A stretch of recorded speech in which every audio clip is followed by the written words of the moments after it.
oscilé muchas veces en darle un título a esto, si era ¿por qué no tenemos teoría sociológica? Y aclarar eso, puede sonar muy eurocéntrico o androcéntrico. Segundo, ¿por qué el primado de la política siempre en la producción teórica latinoamericana o de teoría social? Y acabamos de ver un ejemplo como Pedro Morandé comienza a criticar el paradigma comunista y termina también iluminando.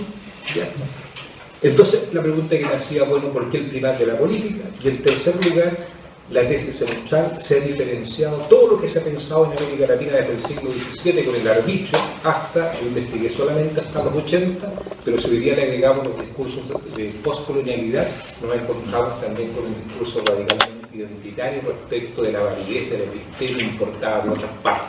Eso no empezó con los postcolonialistas, tampoco con la teoría de la dependencia, uno ya lo puede encontrar en el siglo XVI y XVII. Y lo que yo planteo en la tesis central, que ese discurso que sirvió para diferenciar una forma de pensar se convierte en un obstáculo. Y creo que se ha leído de la siguiente manera: obstáculo epistemológico en el sentido bachelard y no pensamiento subdesarrollado.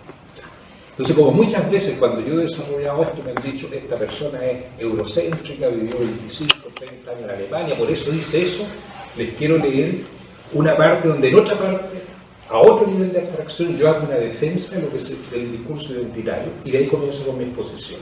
Digo, por lo tanto, debe quedar muy bien ubicado el lugar de la crítica que el discurso identitario hace. Porque una cosa es la crítica a un proceso de adopción, recepción pre-reflexiva de determinadas formas de pensamiento y estrategias de desarrollo que, según la constelación política que se da en la estructura social, conllevan a propósitos explícitos o encubiertos de un deseo o ansia de ser moderno, configurando una vía a partir de tal proceso de recepción y por lo tanto se transforman en ideologías que invisibilizan la realidad social en nombre de una cientificidad fundada en un determinado concepto de racionalidad. Y otra cosa muy distinta es si esta crítica logra resolver el tema que ella misma exige, producir teoría auténtica, elaborada, etc.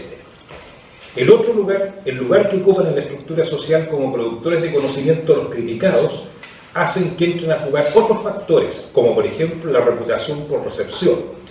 Por ejemplo, y ahora con el veloz proceso de internacionalización que muchas veces se confunde con universalidad, a partir de la experiencia de los centros o respectivos efectos en la periferia, han contribuido también en el terreno de las ciencias sociales y de las nuevas intelectuales a constituir la clase de los global players neocibernéticos, donde se repiten los mismos procesos anteriores de la copia, la copia, la copia y la ruptura, y a fijar los criterios en beneficio propio sobre la base de ser parte del sistema científico mundial, y se identifica el sistema científico mundial con lo que se produce en los centros. Eso tiene que ver con internacionalización, no con universalidad.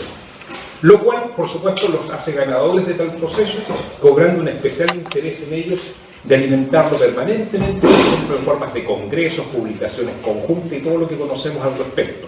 Todo ello redunda al final de cuentas en la fijación de indicadores y citan.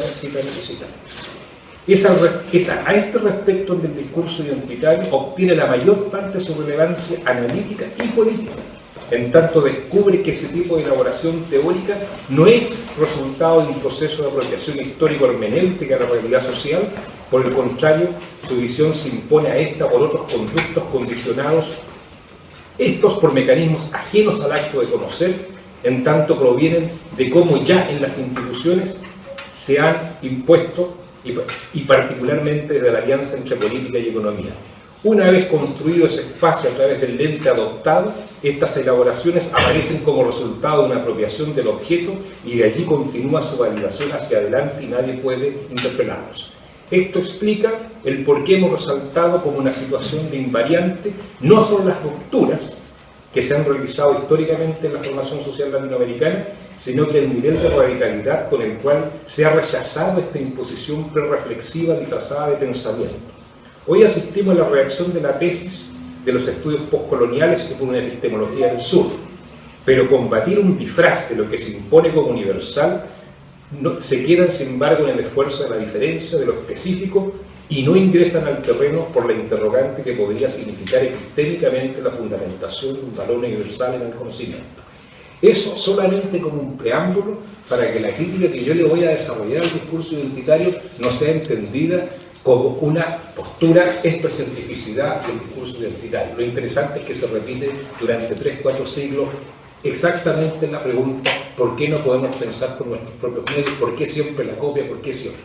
Sobre eso hay fundamentos institucionales e históricos, ustedes los conocen. Pero ahora me aboco a la tarea de definir cuáles serían estas invariantes. Por discurso identitario entendemos una hipótesis que subyace al pensamiento latinoamericano en general y a la sociología en particular, a partir de la cual se supone que América Latina genera un pensamiento disociado de su auténtica realidad, en tanto el pensamiento que ella produce se caracteriza por no coincidir con sus problemáticas fundamentales. Se organiza en torno a la distinción de lo propio y del ajeno, pero absolutamente canjeables, convertibles los valores que se le asignan en esa distinción. Ejemplo: barbarie, civilización, progreso, tradición. Una vez era la barbarie el obstáculo al desarrollo, después el progreso el obstáculo al desarrollo, etc. Esta distinción arquetipal le subyace siempre la reflexión teórica, incluso en aquellos que pretenden salirse de esta distinción por mera decisión, calificándola de anacrónica. O sea, muchas veces se ha dicho, lo dijo Germani, después se volvió a repetir en los 90, mira, seguir pensando otra vez en estos temas de identidad es anacrónico. Sin embargo, hay algo en la realidad, en la formación social latinoamericana, que por su condición de periférica e inducida fuerza siempre a preguntarse y a permanecer en esa interpelación. Esta disyuntiva permitirá siempre tematizar tanto el desarrollo de la evolución social y de su pensamiento como disociado de su propia realidad.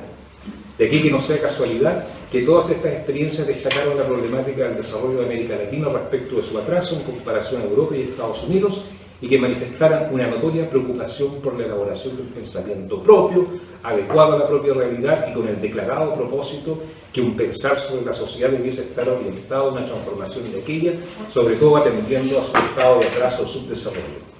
Ahora, cuando yo llegué a la conformación de la idea de un discurso identitario, primero me aboqué a la sociología, pero lo encontré en la literatura, en la música, se repiten los mismos, muchos elementos. Ahora, yo voy a citar dos o tres solamente. Uno, el anhelo de autenticidad. La problemática de la autenticidad del pensamiento sociológico y de todo el pensamiento en América Latina se refiere a la interrogante de en qué medida puede afirmarse que su pensamiento se generó en base a una confrontación inmediata con los problemas reales de América Latina, o que por el contrario se trataría más bien de una adopción, importación o transferencia de los problemas de tipo social y de los contenidos del desarrollo de la teoría de los centros del pensamiento mundial. No habían sido los propios problemas, sino que los problemas que caracterizan a los centros. Segundo, vigilancia ante la cientificidad.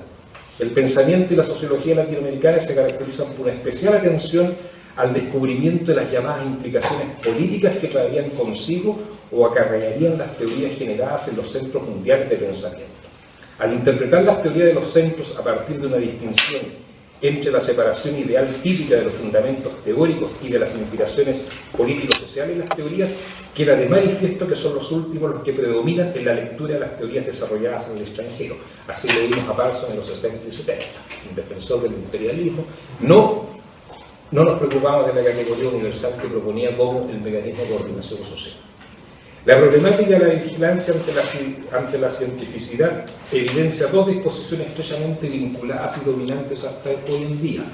O se leían los fundamentos epistémicos de aquellas teorías importadas para poder reconocer las implicancias políticas que motivarían necesariamente a un proyecto de desarrollo, proyecto no obstante inviable en un contexto latinoamericano, o la argumentación se dirigía hacia las epistemologías contenidas en estas teorías, afirmando sin embargo que estas no serían atingentes para una cultura tan sui generis como es la latinoamericana. Me salto las otras: herodianismo, esteticismo, primar de la política, sentido utópico. Ahora, este foco en la diferencia entre tipos de modernidades fue un sustento fundamental para el despliegue del discurso identitario en las ciencias sociales, así como uno de los motivos claves para la imposibilidad de generar teoría sociológica en América Latina. La condición de dependencia de los centros estabiliza una lógica operativa que lleva a que, en el momento mismo en que aparecen las modas de los centros, las periferias activen la demanda de inducción modernas, seguir la tendencia del centro, lo que obliga a postergar o sustituir el necesario proceso de apropiación reflexiva de una experiencia histórica en el contexto de la producción teórica. Esto le ha pasado a todas las corrientes. Cuando Germani critica al ensayismo, al pensamiento social de disociado de la realidad, a un estilo no científico, impone esto es ciencia. Será el funcionalismo más empirismo. Después le va a pasar lo mismo. ¿A qué me refiero yo con discurso identitario? Que la gente comienza valiente, embalada en la adopción de la disciplina y de a poco se va dando cuenta de que tiene problemas. O sea, la teoría de la dependencia, no nacieron todos marxistas ni teóricos de la dependencia, primero fueron emuladores de un modelo y de pronto comienza el choque con la realidad y a eso le llamo discurso identitario. Ah, no, es que aquí no funciona como en los centros. Y comienza todo. Lo segundo, que antes que termine la reflexión ya ha sido, y llega una nueva moda por necesidades de constelaciones políticas culturales. Por ejemplo, siempre se habla, yo tengo muchos amigos conocidos que hablan de la superación del marxismo en América Latina en términos epistémicos, o la superación de la dependencia. Sin embargo, si uno se detiene rigurosamente a decir cuándo fueron superados, lo que pasa es que fueron expulsados de las universidades, producto de otro tipo de operaciones. Otra cosa es que cualquiera de nosotros desde un paradigma específico diga están superados, pero usar la idea de una realidad para decir automáticamente que están superados cuando fueron operaciones fácticas y no epistémicas, lo desalojaron del sistema universitario científico, una cuestión muy distinta. Ahora, el vacío derivado de esta condición, la sustitución de la reflexión por la copia, exige ofrecer una respuesta cognitiva. Fuerza a acudir nuevamente al discurso identitario como herramienta explicativa y lleva a concluir en términos tendenciales que el problema en cuestión es producto de la alienación de la sociología latinoamericana con respecto a su realidad y a deducir que el gran dilema de la elaboración teórica sería el de producir una teoría propia, auténtica, no disociada de su propia realidad. Todo esto tiene sus méritos, pero es precisamente en este movimiento que el discurso identitario como instrumento intelectual revela su condición de obstáculo, en tanto la apelación hacia la identidad como arma frente a la lógica de la condición de modernidad inducida no hace sino retroalimentar el problema, en tanto ella activa el mismo repertorio fundamental de su matriz conceptual, por lo que nunca se llega a plantear con la radicalidad y abstracción suficientes el dilema de cómo producir sociología de tipo genuinamente epistémicos, es decir, que permita clarificar al nivel teórico más elaborado posible en qué consistiría un conocimiento sociológico latinoamericano con genuina pretensión de universalidad.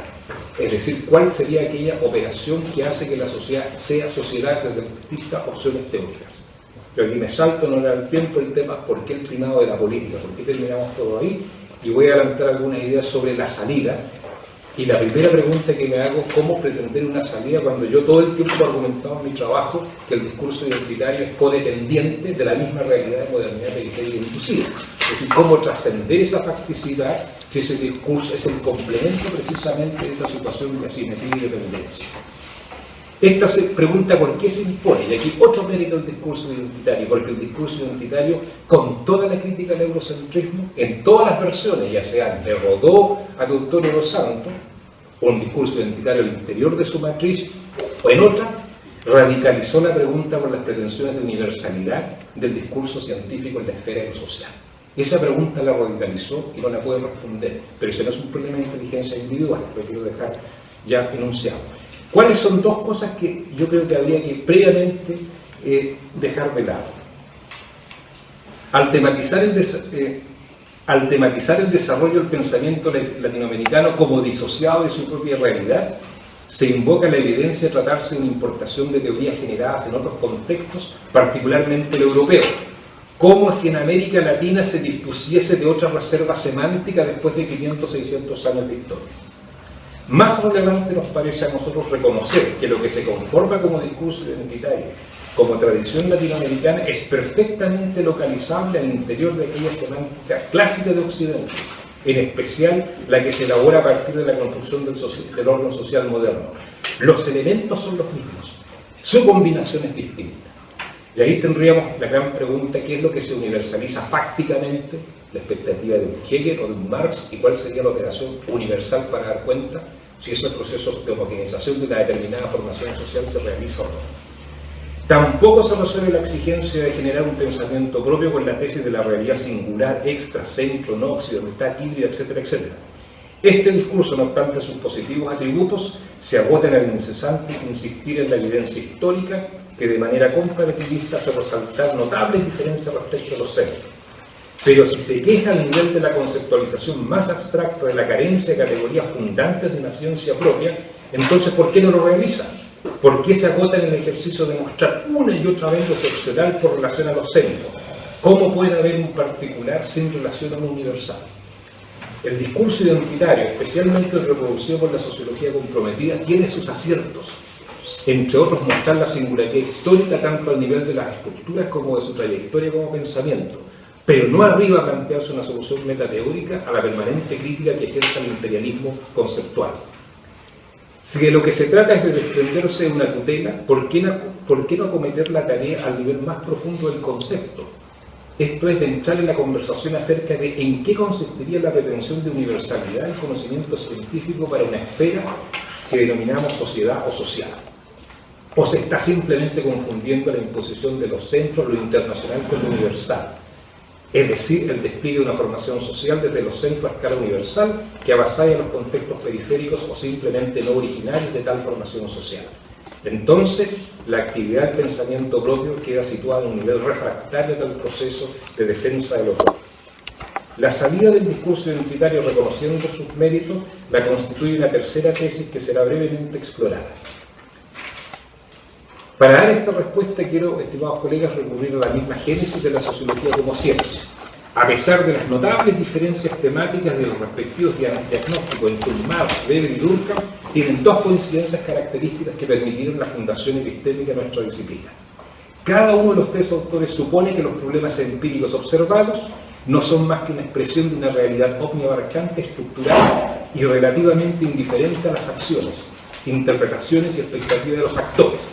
Esta realidad se llama estructura, orden social o simplemente sociedad. Tanto Weber, Marx y Durkheim intentarán apropiarse de la realidad social en cuanto tal a partir de una delimitación operativa. Es decir, el orden social se delimita de otras esferas de la realidad, en tanto ella se distingue por reproducir una operación diferencial de carácter universal. En el caso de Marx, simplificando, esta operación se llama trabajo, ergo. Para Marx, en solo donde hay trabajo en sociedad. En tanto que para Durkheim esta operación se denomina conciencia colectiva, mientras que para Weber la operación diferencial de lo social lleva por nombre acción social. Lo podemos continuar con Parsons, Habermas, Luhmann, ad infinitum. La teoría sociológica conlleva una apuesta por la universalidad, en tanto la universalidad sujeto a la sociedad obliga a una delimitación analítica cuyo fundamento sea un constructo o concepto de alcance universal, como lo pretenden ser el concepto de trabajo, la tradición marxista, el de acción social en sus distintas variantes, el de conciencia colectiva y el de comunicación. Esta decisión tiene una implicancia crítica.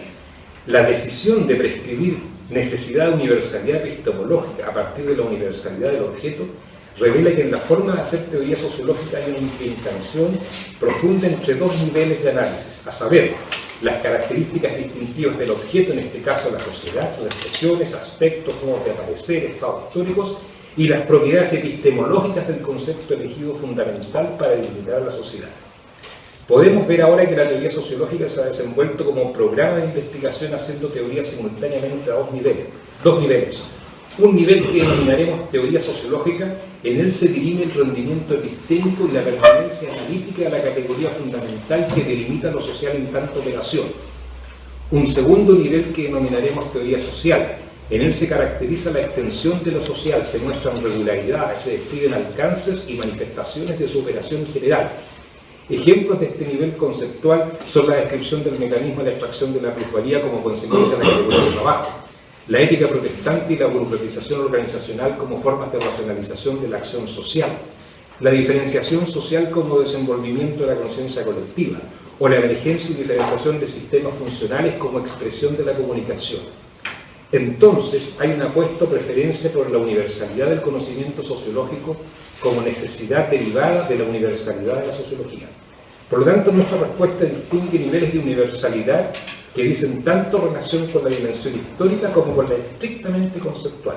Con la primera, la teoría sociológica se responde por las capacidades conceptuales de dar cuenta de la construcción del objeto de investigación de la sociología, postulado como universal y aprendido por medios también universales del conocimiento, los cuales trascienden territorios, culturas y fases históricas distintas de la evolución social.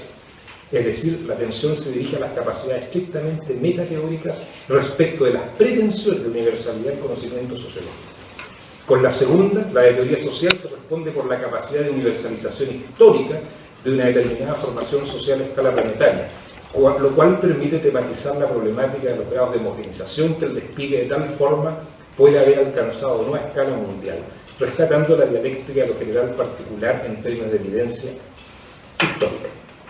Entonces, al nivel de la teoría sociológica es donde procesamos en las formas en que las distintas perspectivas sociológicas resuelven la problemática de la universalidad del conocimiento, pueden representar una salida decisiva a lo que se ha considerado como la deficiencia teórica central de la sociología en América Latina, el cual para nosotros no es el de la disociación, sino que el de la universalidad en el sentido de la operación que se propone como generador y reproductor del orden social, manifestada en la clásica interrogante acerca de cómo es posible el orden social. Bien, con ello respetamos los desafíos que el mismo objeto investigado se ha planteado en toda su trayectoria histórica. Lo acogemos, pero no de la manera como lo han resuelto, esto es, a través de la pregunta si alguna perspectiva sociológica, como por ejemplo el marxismo y la teoría de sistemas, podían capturar de una manera adecuada una realidad tan específica como la latinoamericana por la comparación a los centros, sino en base a las premisas metateóricas que promueven.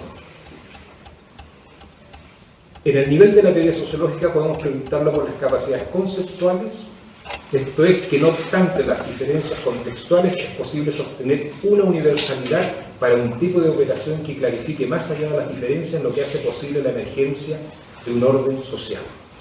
En segundo lugar, distinguimos el nivel de la teoría social entendiendo por ello una descripción teórica empírica de carácter macrosocial. La pregunta aquí es por los principios estructuradores que caracterizan a la sociedad en un momento determinado de su evolución histórica. En este nivel de abstracción, la interrogante por la universalidad de la sociología ya no tiene que ver con la postulación de una determinada operación que delimita lo social, ya sea a partir de ella, de lo social, de lo no social, sino remite a procesos de universalización histórica de determinados contextos que al parecer han constituido a la constitución de una sociedad mundial. Volviendo a nuestras premisas, entonces, no, me tengo que adelantar. ¿Dónde se juega la pretensión de universalidad de la teoría sociológica?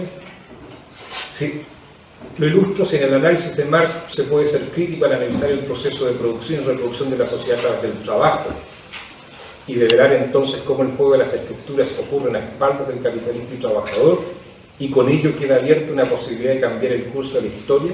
En la teoría sistema, tanto para los individuos como para los sistemas sociales, queda abierta la historia a su redefinición, en tantos ambos tipos de sistemas están anclados en la estructura reflexiva del sentido.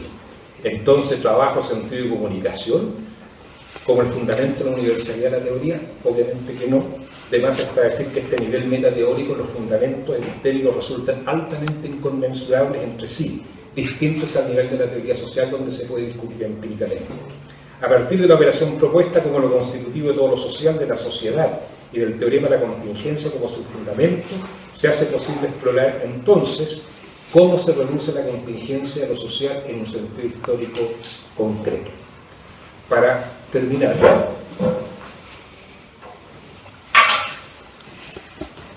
todas las diferencias, bienvenidas, pero eso es algo muy distinto a sostener que tales diferencias anulen la pretensión de universalidad científica de la sociología.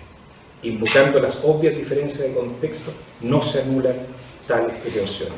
El concepto de sociedad, lo social, debe mantenerse abierto y no ser asimilado o identificado en ninguna formación social concreta.